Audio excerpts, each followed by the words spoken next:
Syedaralun Mursidan berusia 42 tahun, seorang buruh harian lepas warga Kampung Batu Hitam, Kecamatan Tapak Tuan, Kabupaten Aceh Selatan, dilaporkan hilang.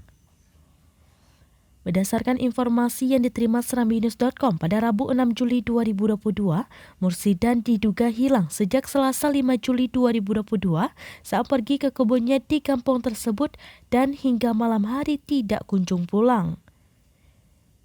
Saat pergi, yang bersangkutan mengenakan baju kaos putih dan celana jeans hitam, serta mengendari becak motor dengan nomor polisi BL6017PE. Kepala Pelaksana BPBD Aceh Selatan, Haji Zainal ASE MSI mengatakan pihaknya mendapatkan laporan kejadian tersebut dari Kasat Gasar Aceh Selatan, Maifendri SE. Ia mengatakan timnya telah menemukan becak milik Mursidan yang terparkir di pinggir kebun warga.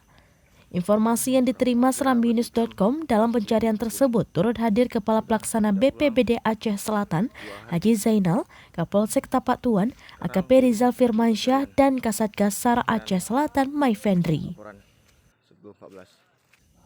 Dari Aceh Selatan, Taufik Zaz, Serambian TV.